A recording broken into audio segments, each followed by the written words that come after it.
nesse caso, por exemplo, da comida, da gula. Eu quero comer, quero comer, quero comer, quero comer.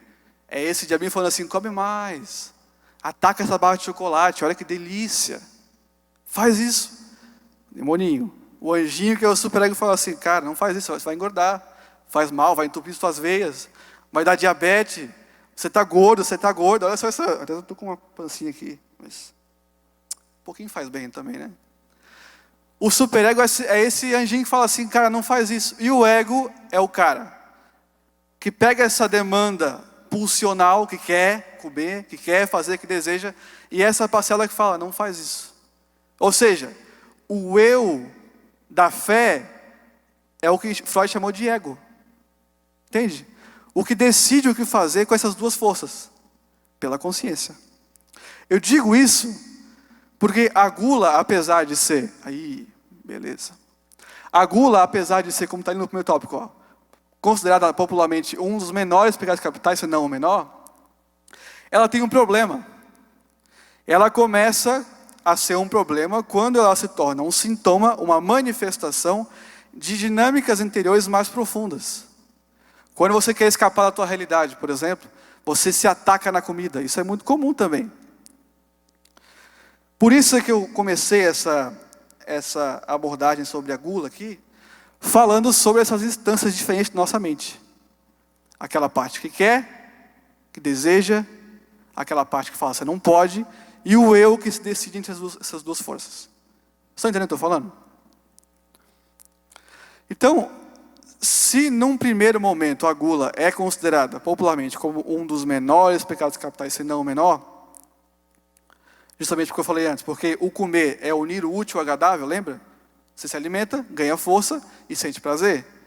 É um mecanismo muito rudimentar, muito antigo, muito primitivo nosso enquanto seres humanos, porque nós somos animais. Às vezes parece que não, mas você tem 2 olhos igual um macaco, você tem membros igual o cachorro, você é um animal também. Tem necessidades, tem instintos de sexualidade, como todo animal tem. É ou não é assim? Nós somos também animais, a gente se esquece às vezes, mas também somos. O problema, como dito, da gula, é que ela é uma manifestação de outras dinâmicas interiores mais profundas, de problemas profundos, de causas profundas. A gente compensa com base na alimentação. Aí é que a gula começa a ser um problema. Não é o ato de comer, de dar uma exagerada, sabe, um domingo de almoço de domingo, não é isso. É quando ela se torna uma fonte de escape de realidade. Quando ela se torna um mecanismo de compensação de outros problemas. Entende? A minha vida está toda errada, eu estou sofrendo muito. Aí a mente vem assim, a ansiedade faz muito isso, né? Chocolatinho agora ia bem. Você acha que é só um chocolatinho, mas é um escape de problemas mais profundos. Que ao invés de pensar sobre elas e resolvê-las, você acaba escapando para um prazer imediato. Aí a gula começa a ser um problema. Porque a sua fonte de satisfação passa a ser não a verdade dos fatos, mas um escape. Isso é para qualquer vício, por exemplo, vício em cigarro, em álcool, em cocaína, tanto quanto o vício em comida. Existe uma nutróloga, que agora me escapou o nome dela agora, faz algum tempo, lembrei disso agora. Que ela dizia que existem 3 pós-viciantes. Ela falou, a cocaína, o açúcar e a farinha. Por quê? Vou falar mais tarde sobre isso para vocês. Guarda aí. Olha lá. A gula começa a ser um pecado capital quando se passa a haver uma vontade exagerada, uma volição extremada de investir no alimento ou bebida, não é só alimento. Então, alcoolismo também é uma manifestação de gula. Investindo no alimento e bebida ou uma satisfação momentânea, como eu falei antes. Uma compulsão pode ser interpretada por diversas perspectivas. Olha só.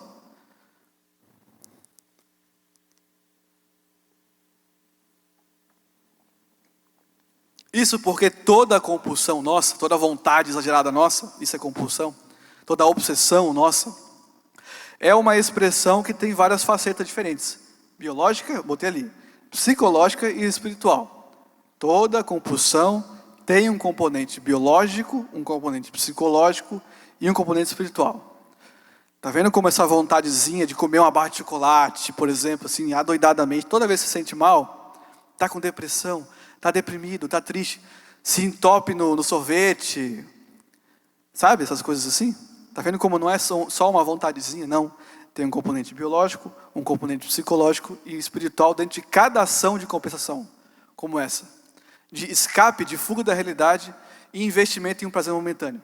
Toda compulsão, portanto, fica bem claro isso para vocês, tem uma faceta biológica, psicológica e espiritual. O fator biológico das compulsões está, isso é difícil, hein? Está na homeostase do sistema de recompensa de nosso sistema nervoso central. Vou repetir. O fator biológico das compulsões pode ser explicado pela homeostase, pelo equilíbrio, pelo padrão do sistema de recompensa de nosso sistema nervoso central, nosso cérebro. Não é só o cérebro, mas vamos pensar só no cérebro aqui, tá? Isto é, a compulsão biologicamente é um padrão de obtenção de prazer com o qual o cérebro se acostuma. Ficou mais claro agora? A compulsão biologicamente é um padrão de obtenção de prazer com o qual o cérebro se acostuma. Isso vale tanto para vícios em drogas ilícitas, em drogas lícitas e alimentação. Ou certos hábitos, por exemplo. Eu vou explicar agora, rapidinho. Ficou ruim de ver, né? Mas eu vou ler para vocês, não se preocupem. Existe um mecanismo dentro da gente que é primitivíssimo. Nossos ancestrais já tinham isso. Os primeiros humanos já tinham isso. Que é o seguinte. Nós temos necessidade de sobrevivência. Por exemplo, sexualidade é um instinto. Para quê? Para mantermos a espécie em desenvolvimento. Não é? A gente tem uma volúpia sexual muito grande, todos nós. Por quê? É plano de Deus que, em forma organizada e ordenada, a nossa sexualidade seja uma maneira de perpetuarmos a nossa espécie. Se nós não tivéssemos, por exemplo, o prazer sexual, não teria um estímulo, desde o início da nossa espécie, de nos perpetuarmos. De novo, somos animais? Isso acontece em relação aos insetos, e acontece em relação aos mamíferos, principalmente os mamíferos, mas não só eles. A questão é, todo animal possui esse mecanismo de recompensa. Por quê? Por que recompensa? Toda vez que a gente sente algum prazer, uma área do nosso cérebro ela é ativada por um neurotransmissor chamado dopamina, já ouviu falar? Que é o hormônio do prazer. E da alegria momentânea, satisfação momentânea. E por que isso? Porque essa memória afetiva desse prazer fica gravada em nós, para que a gente repita aquilo que nos dá prazer. É um mecanismo muito primitivo, de uma parte do nosso cérebro chamado córtex pré-frontal. Quer dizer, por exemplo, urinar. Você lembra quando você está à vontade de urinar? Por exemplo, você está viajando. Acho que isso é mais típico quando está viajando, né? Está lá com a vontade de ir no banheiro, meu Deus do céu, você não aguenta mais. Está entupido a tua bexiga, está muito cheia. Aí vocês param para ir num posto, para ir no banheiro fazer xixi. Sabe aquele prazer? Meu Deus, parece que o mundo inteiro se resume àquele ato, naquele momento. O que é isso? Da onde que vem esse prazer? Vem do nosso sistema de recompensa, para que futuramente a gente repita esse ato. Entende como é um mecanismo muito primitivo do nosso cérebro? Sexualidade. Na sua relação sexual, você sente lá no ápice da tua relação sexual um orgasmo, não é isso? Não é isso que acontece com todo mundo? Por que isso existe? É um plano de Deus para que você, sentindo prazer, repita isso futuramente, para que a espécie seja mantida, perpetuada. Fome. Você está morrendo de fome, você vai lá e come alguma coisa. Esse mecanismo de compensação de prazer é ativado para que você tenha a maior probabilidade de repetir a ação de comer quando sente fome. Está entendendo o que eu estou falando? Portanto, esse sistema de recompensa foi um plano de Deus perfeito dentro de nós, como tudo que Ele faz é perfeito, para que a gente se mantenha sobrevivendo. O problema é que pode haver deturpações nesse sistema de recompensa. Porque como eu falei aqui agora, uma compulsão é quando um padrão de obtenção de prazer é muito desordenado. E a gente quer sempre fazer aquilo que nos dá prazer, muito, de maneira incessantemente compulsiva, obsessiva. Aí nasce um problema. Porque essa parte do nosso cérebro é do nosso cérebro, não é da nossa consciência, entende? Um vício, por exemplo, é quando existe uma explosão de dopamina nessa via de recompensa tão forte que esse sinal de repetição é muito cravado, de forma muito intensa. Por exemplo, o mesmo mecanismo quando você sente fome e come, o prazer que sente é o mesmo prazer que quando você, por exemplo, quando um viciado em cocaína cheira uma carreira de pó. É o mesmo. Só que, no caso de um dependente químico, quando ele usa a sua droga, esse sistema de recompensa é elevado à milésima potência. De tal forma que as substâncias químicas envolvidas na cocaína, por exemplo, não deixam com que o cérebro dê o seu feedback negativo, que é o que a biologia chama de feedback negativo. Por exemplo, você come alguma coisa, quando você não quer mais comer, já encheu, está satisfeito, o cérebro te envia um sinal, para de comer. Aí você para de sentir prazer na comida, não é assim? Você está com muita fome, come, o prazer é absurdo. Quando você vai enchendo a barriga, aquele prazer vai diminuindo, não é? Esse é o tal do feedback negativo que o nosso cérebro envia para que a gente pare de estimulá-lo. No caso da droga, as substâncias químicas da droga fazem com que esse sinal seja retardado. Quer dizer, o tempo de prazer é aumentado em 1000 vezes. E isso fica tão cravado na nossa memória afetiva que a gente quer muito repetir isso. A gente não, né? Quem é viciado em alguma droga. Por isso que depois a abstinência é tão grande. Por quê? Porque estabeleceu-se um padrão compulsivo de obtenção de prazer. Perceba como o mecanismo aí é muito similar, por exemplo, quando a gente vai comer alguma coisa. É o mesmo mecanismo, tanto quando você é viciado em drogas, quanto quando você come com fome. Olha como é primitivo demais. Quando você dá muita vazão à tua vontade de comer, você está sendo um viciado. O mecanismo é o mesmo. Vamos lá. Tá ruim de ver, mas eu vou tentar ler para vocês, tá bom? Lá em cima está assim, ó. Uma ilustraçãozinha. O sistema de recompensa do cérebro. Entenda como funciona esse circuito tão antigo e primitivo do nosso cérebro, que ele faz ter motivação para ir ao trabalho e ao mesmo tempo deixa muito difícil resistir aos prazeres da vida. E é bem assim mesmo, né? Primeiro, está ali em cima, primeiro. Se conseguir ler, amém. Está ali em cima, que delícia esse chocolate. É bem assim, tudo sempre começa assim, né? Primeiro, quando você tem uma experiência prazerosa, o cérebro produz um neurotransmissor chamado dopamina, hormônio do prazer. Isso ativa o nosso sistema de recompensa, que eu falei até agora, para que a gente repita futuramente. Depois disso,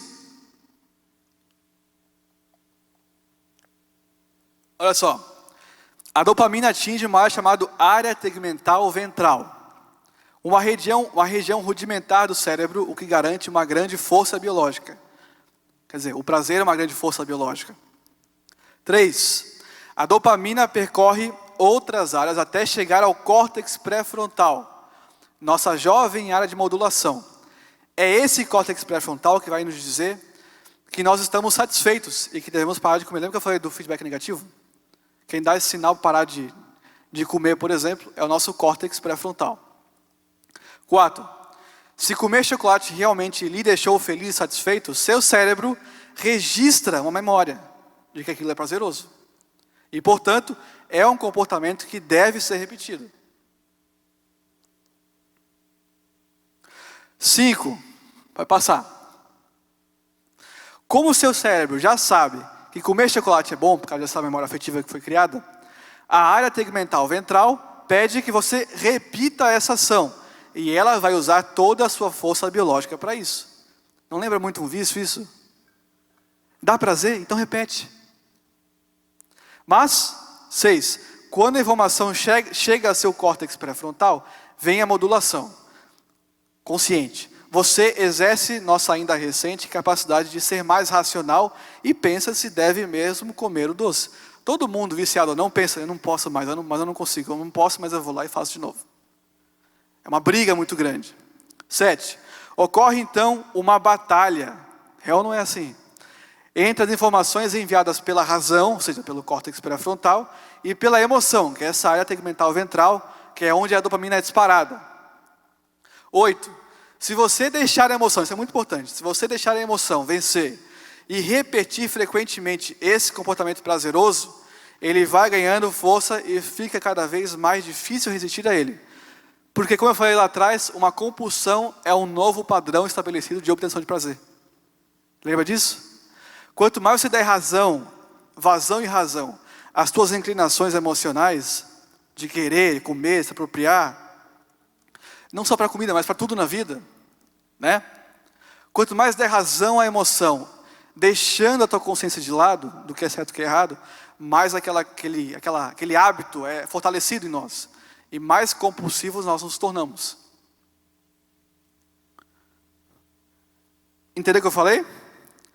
9. Aí o cara pensou assim, ó. Chega de chocolate, vou comer fruta. Uma decisão meio ruim no momento, né? E como interromper esse ciclo? Seu cérebro não vai deixar de achar o chocolate prazeroso se você decidir parar de comê-lo. Mas ele pode começar a perceber que comer fruta ou outras coisas também é bom. Se você comer fruta frequentemente e passar a se sentir bem com isso, essa ação vai começar a ativar seu sistema de recompensa e ganhar um ciclo só para ela. Entendeu? Um novo ciclo é formado quando você começa a comer outras coisas. E não tem a ver só com o prazer de comer, porque, gente, pelo amor de Deus, comer chocolate é muito mais gostoso que comer uma maçã. Por favor, comer um churrasco é muito mais gostoso do que comer, sei lá, banana com aveia. Não sei. Pô, pelo amor de Deus, comer um sushi. Nossa, sushi é bom demais. Pá. Comer um sushi é muito mais gostoso. E não se engane pensando que sushi é muito saudável, porque não é não. Tem muitas coisinhas aí que a gente bota junto que faz ficar mal, fazer mal. Um sushi é muito mais gostoso que comer alface, uma banana, um morango, sei lá. Por mais que eu goste muito de fruta, tá? Então, esse tema de recompensa, esse novo ciclo de recompensa, porque você começou a comer outras coisas, não vem só do sabor em si, dessa nova comida, mas sim de outros ganhos. Por exemplo, você pensa, pô, estou comendo uma maçã. Que bom, consegui me controlar. Isso também dá prazer, não dá? Essa satisfação pessoal? Consegui. Então, esse novo ciclo de prazer é também ativado por uma nova concepção. Pô, eu consigo. Que bom, eu consigo. Tudo isso para dizer o seguinte: esse sistema de recompensa é muito primitivo. E você dá razão para esse sistema emocional de recompensa, de prazer momentâneo e apelativo, mas você vai rebaixando a sua capacidade de pensar sobre as suas ações. Isso vale para tudo na vida. Você, por exemplo, está irado. Olha como está tudo interligado. A ira, tudo ligado. Você é uma pessoa compulsivamente irada, tem pouca paciência. Alguém vem no trânsito, te fecha, e ninguém gosta disso, não sejamos hipócritas. Dá aquela vontade de falar o que o cara é isso, né? O cara é seu feio. Geralmente não é isso não, né? Mas enfim. A gente pensa em falar mal da pessoa. Se você é uma pessoa que dá muita vazão e razão às suas emoções, a sua consciência perde força.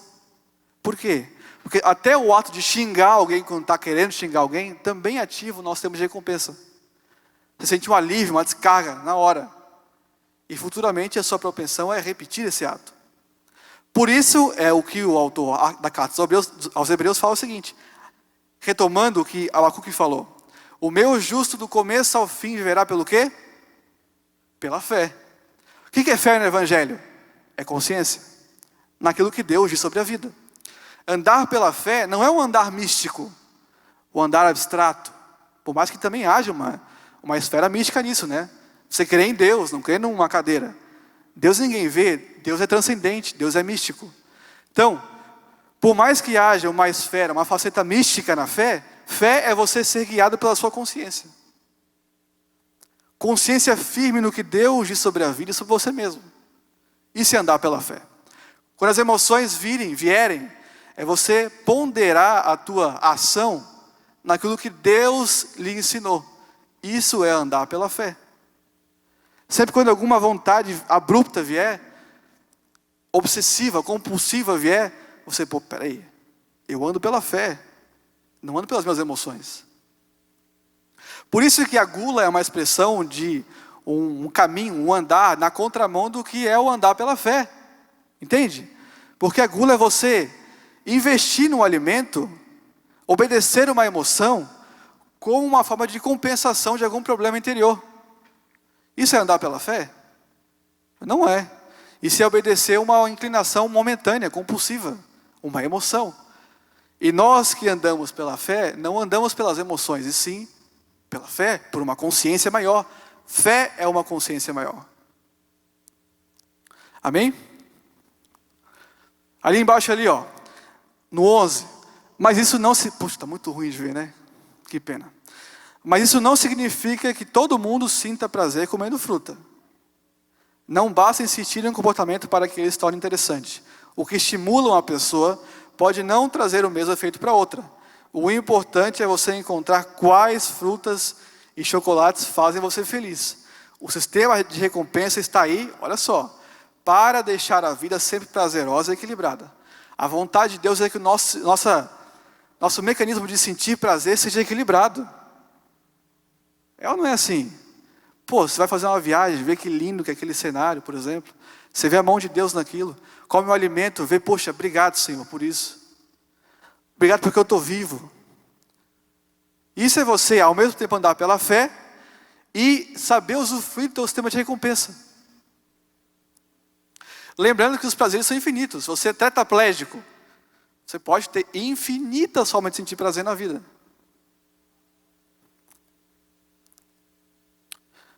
Pode passar? Olha lá. Vou ler com vocês. Com essa ilustração, pode-se notar que, biologicamente, uma compulsão é uma ativação habitual a áreas muito primitivas do nosso cérebro. E você não é primitivo. Você é um ser que anda pela fé. E quanto mais damos vazão e razão a vontades momentâneas de obtenção de prazer, mais essa busca prazerosa se torna um padrão em nós. E se você, voltando ao que eu falei lá no começo, viver obedecendo aos teus prazeres, a vida fica simplesmente inviável. Processualmente, esse mecanismo de busca de prazer ganha componentes ambientais. Olha só. Processualmente quer dizer, cada vez mais, esse mecanismo de busca de prazer ganha componentes ambientais, isto é, ganha desencadeadores ambientais, os famosos gatilhos. Os famosos gatilhos estão na boca do povo hoje em dia, né? Os gatilhos. Porque compulsão é um hábito adquirido de obtenção de prazer.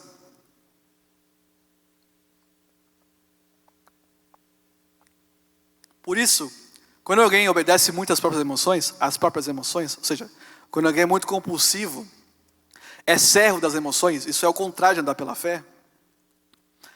Nesse sujeito, as formas apelativas de sentir prazer e de se sentir bem na vida se tornam cada vez mais presentes nele. Entende? Quanto mais o cara atrai a esposa ou o marido, mais ele tem a propensão de trair. Tem até aquela famosa frase, que não é uma regra, mas é uma frase popular. Quem uma vez trai, nunca deixa de trair. Graças a Deus, isso não é uma regra. Graças a Deus. Porque o Espírito de Deus transforma. Amém?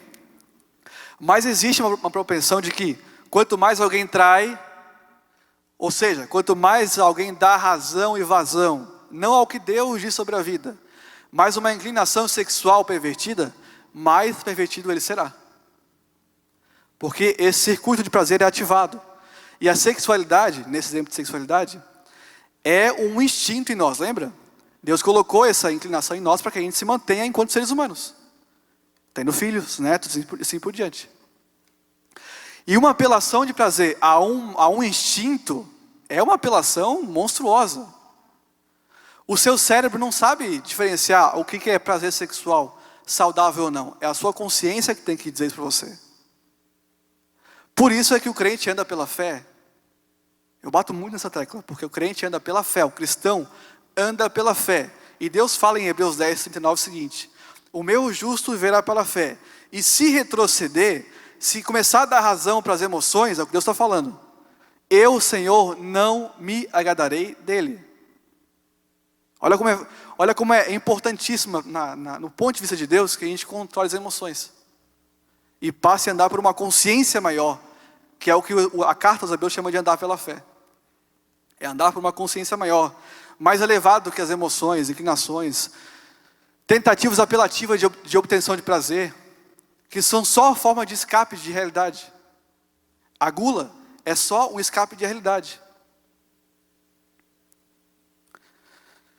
Psicologicamente, eu apresento a vocês 3 perspectivas teóricas da psicologia para vocês a respeito desse tema da gula. O do behaviorismo, que é o comportamentalismo, o cognitivismo e a psicanálise. Na realidade, as 3 compartilham de uma ideia central que é muito parecida, de que a compulsão alimentar, ou de bebida, entenda como a mesma coisa aqui nesse caso, é apenas uma forma de compensação de angústias interiores. Sempre quando você está comendo demais e só pensa em comer, aquela frase clássica, pessoa que ao invés de comer para viver, vive para comer. Quando você começa a fazer isso, pode ter certeza que você está compensando alguma angústia interior que talvez você nem conheça. Isso como é que eu posso dizer? Faz um mal de maneira retroativa. Retroalimentar, na gente. Quer dizer, a gente tenta resolver um problema sem resolver. A gente está se sentindo mal e vai para uma sala de TV, liga o Netflix, vê um filme, come um pote de sorvete sozinho, come aquele salgadinho, come aquele negócio todo. Não estou falando que isso é errado. Todo mundo faz isso, é bom. Mas quando você percebe que você está triste, quer saber, vou ver um filme e vou comer, porque pelo menos eu tenho alguma fonte de prazer na vida. Porque está difícil a coisa. O que é isso? Isso é andar pela fé? Isso é resolver o problema? Isso é dar razão à verdade dos fatos? Não. Isso é fugir de uma angústia. E essas 3 linhas compartilham desse mesmo princípio. Olha lá. Para o behaviorismo, a compulsão alimentar é uma manifestação de tentativas através de alimentação, de alimentos ou bebidas, de amenização de aversividades ou opressões interiores, de questões mal resolvidas interiores.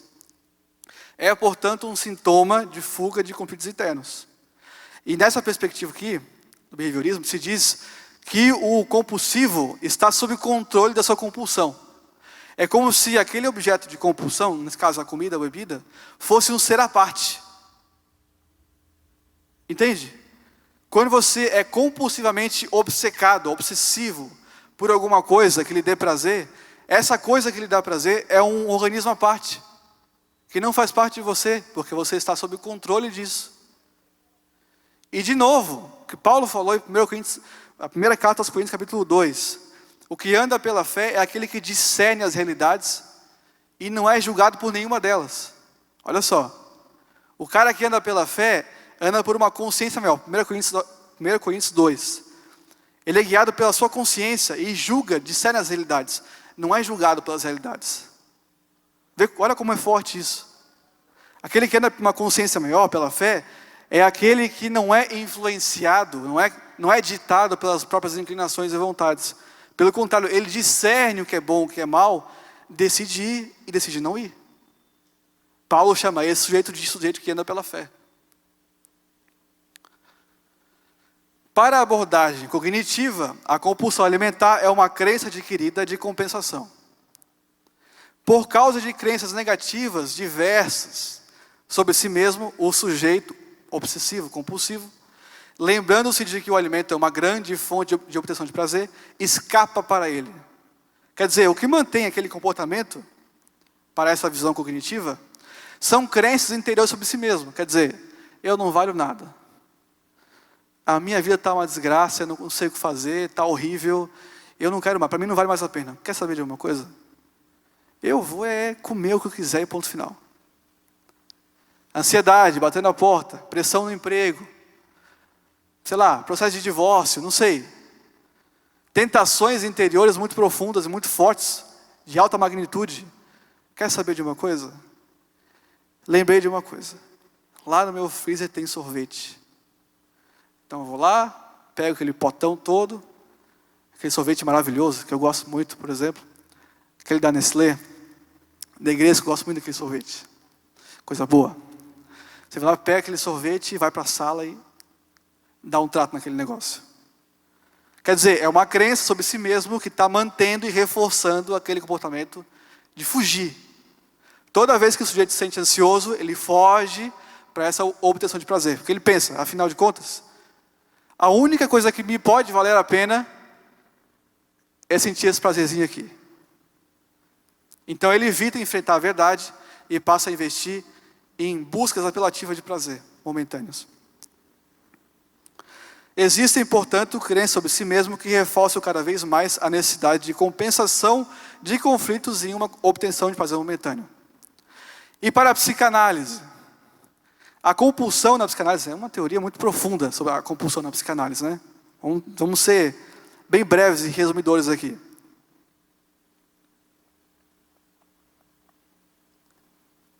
A compulsão é um componente do espectro de transtorno obsessivo. Lembra do TOC? Também é um transtorno obsessivo, compulsivo. E como todo comportamento obsessivo, a compulsão alimentar também é uma tentativa de amenizar conflitos inconscientes, recalcados. Recalque é uma forma, é um mecanismo de defesa do nosso inconsciente, segundo a psicanálise. Por exemplo, todos aqui, uma vez na vida, ou várias vezes na vida, normal.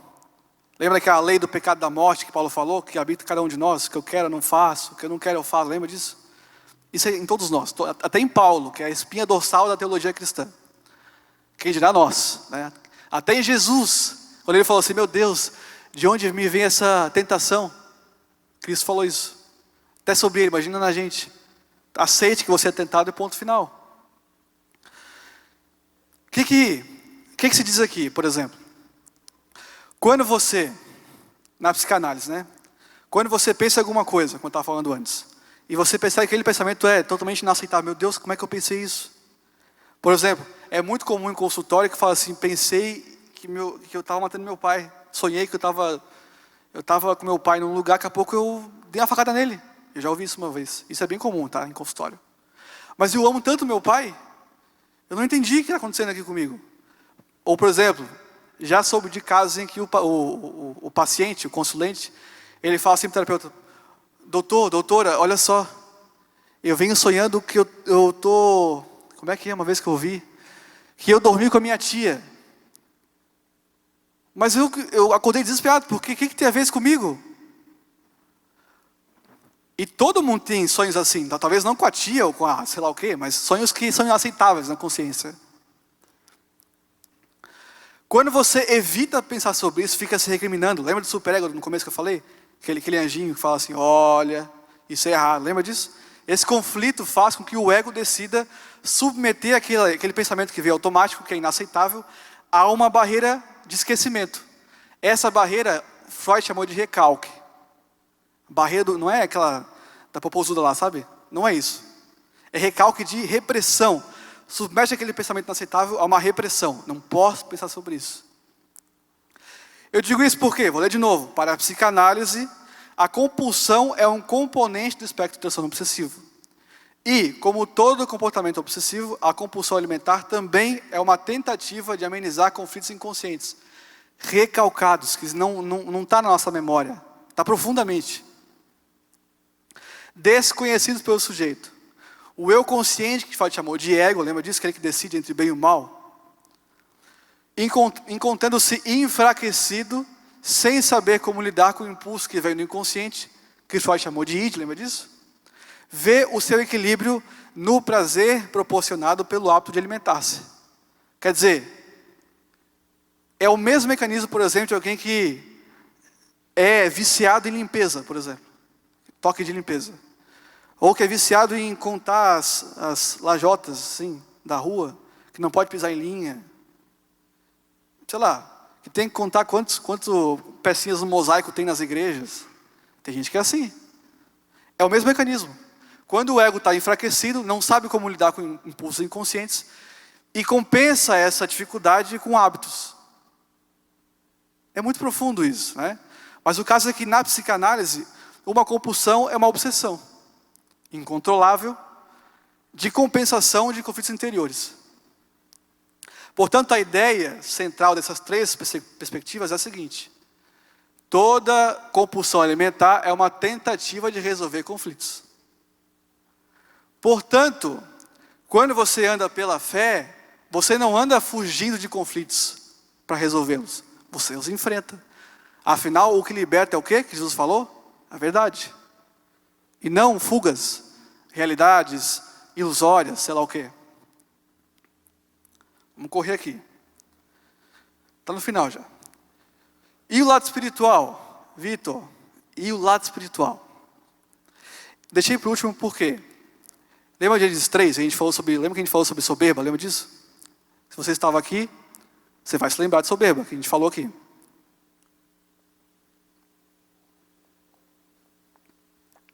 A raiz de todos os pecados é o quê? A soberba. A gente poderia dizer até que só existe um pecado no fundo, o da soberba. Porque todos os outros derivam desse. O que é soberba? É você deixar de lado, abrir mão do que Deus tem a dizer sobre a vida, que Deus tem a nos ensinar sobre a existência, sobre a natureza humana, e seguir nossos próprios preceitos. Lembra disso? Quem esteve aqui lembra disso? Foi assim com o diabo, lembra disso? Subirei a níveis mais altos do que o Altíssimo, como Ezequiel fala. Deus, decepcionado com essa história, falou: você vai ser castigado eternamente. Isso aí é Ezequiel. Quer dizer, desde então, desde a queda do querubim, do anjo de luz, o mesmo aconteceu com Adão e Eva no Jardim do Éden, Gênesis 3. Lembra? Vocês podem comer de tudo, só não comem isso aqui. O homem foi lá e comeu o quê? Isso que não podia. Abriu mão da liberdade que Deus deu para seguir a própria liberdade. E isso é soberba. Eu digo isso porque a raiz de todos os pecados é esse mecanismo de abrir mão do que Deus tem a nos ensinar e seguir nossa própria vontade, próprias regras para viver, próprios prazeres, emoções, inclinações, impulsos que vêm. Espiritualmente, portanto, essencialmente, a explicação essencial que é a espiritual é a seguinte: nós temos uma inclinação, como nos diz Romanos 7, de percorrer aquilo que a gente sente vontade. Por isso que o andar pela fé, retomando, porque é muito importante isso, andar pela fé é você andar por uma consciência maior, e não andar sendo servo das próprias emoções e vontades. O primeiro ponto é esse. Primeira explicação dos pecados é esse, porque nós temos uma inclinação essencial a fazer o que não é bom. Agora, se você puder abrir rapidinho aí em Mateus 4, abre aí Mateus 4, por gentileza. É bom que você acompanhe junto. Estamos bem no finalzinho já. Mateus 4, do 1 ao 4, diz assim, olha lá. A seguir, foi Jesus levado pelo Espírito Santo ao deserto, para ser tentado pelo diabo. E depois de jejuar 40 dias e 40 noites, teve fome, imagina, muita fome. Então o tentador, o inimigo, aproximando-se, lhe disse: se és mesmo filho de Deus, Jesus, manda que essas pedras aqui se transformem em pães. Jesus, porém, respondeu: está escrito, não só de pão viverá o homem, mas de toda palavra que procede da boca de Deus. Como está ali embaixo. Nessa passagem, Jesus nos mostra uma grande lição, que é essencial para a gente. O ser humano deve ser guiado primordialmente, principalmente, essencialmente, pelo que Deus nos diz sobre a vida e sobre a natureza humana. Olha só, se você é filho de Deus mesmo, para você também essa pergunta é bem pertinente. Se tu é filho de Deus, então faz o seguinte, come. Vai, pega, se apropria. Tu não é filho do Criador? Deus não vai te castigar, como Deus diz em Jeremias 2. Vocês me dizem, não, Deus é Pai e não nos castigará. Até hoje é a mesma desculpa nossa, né? A gente quer e fala, mas não tem problema. Vou fazer aqui, é só uma escapada de cerca, pular de cerca, eu vou fazer isso aí. Eu amo mesmo a minha esposa, então aqui é só um prazerzinho, eu vou aqui. Olha só. Não, nem só de questões materiais de um homem, foi o que Jesus falou, de vontades momentâneas, mas sim de toda palavra que vem da boca de Deus. O que Deus tem a nos ensinar é a regra para a vida, deve ser, e não o que eu penso ou o que eu acho que eu sei. Eu tenho que ponderar tudo o que eu sinto, as minhas emoções, a minha consciência maior no Evangelho. Nossa satisfação de equilíbrio deve estar, satisfação e equilíbrio devem estar pautados no que aprendemos com o próprio Criador. Mais importante do que a forma natural, material, é a nossa forma espiritual, ou seja, nossa forma por sermos instruídos por Deus. 1 Coríntios 6,12. Tudo me é permitido, mas nem tudo convém. Tudo me é permitido, mas eu não deixarei que nada me domine. Vou ler ali. Nós vimos anteriormente. A alimentação é unir o útil ao agradável, pois o sustenta nutricionalmente e nos fornece prazer. Porém, sob a forma de compulsão, de gula, não é saudável. Portanto, justamente por não fazer bem ao ser, é que não convém. 1 Coríntios 6, 19, 20. Acaso não sabem que o corpo de vocês é santuário do Espírito Santo, que habita em vocês, que lhes foi dado, é presente, dado por Deus, e que vocês não são nem de vocês mesmos? Vocês foram comprados, feitos e comprados, por alto preço. Portanto, glorifiquem a Deus com o seu próprio corpo. 1 Coríntios 10, 31. Assim, quer vocês comam, quer bebam, quer façam qualquer outra coisa, façam tudo para a glória de Deus. É auto-explicativo, está ali, ó. Cuide-se, você é divino. Escolha não se destruir por prazeres de prazo de validade muito curtos. Pode passar. Isso aqui eu faço questão para encerrar, de que vocês tirem foto, anotem, façam o que vocês quiserem. Mas é muito importante isso. Sério, de verdade mesmo. Se você percebe que é um portador de compulsões aptos e inflexíveis de controle, mesmo de sair do controle, sejam quais forem, procurem conhecer-se melhor. Pois com certeza existem causas interiores desconhecidas que estão lhe mantendo sob o controle desses vícios. Não viva jamais de fugas, pois elas são ilusórias e não trazem harmonia ao ser. Na verdade, só adiam o sofrimento para outra hora. Do contrário, renove a sua mente, enchendo-se daquilo que Deus diz sobre a vida e o ser humano. Não é questão de regra ou proibição, é verdade de vida. É pela busca da verdade sobre nós mesmos, sobre Deus, sobre a vida como ela é, que a cura vem. Não é por compensação. Lembre-se do que disse Jesus em João 8, 31, 32. Disse Jesus aos judeus que haviam crido nele: se vocês permanecerem firmes na minha palavra, no que eu digo para vocês sobre a vida, sobre vocês mesmos, verdadeiramente serão meus discípulos. E aí, conhecerão a verdade, vão conhecendo cada vez mais a verdade. E a verdade os libertará, os vai libertando. Porque apenas a verdade nos liberta de nossas compulsões. Mais nada. Sejam quais forem. Fique de pé, por gentileza.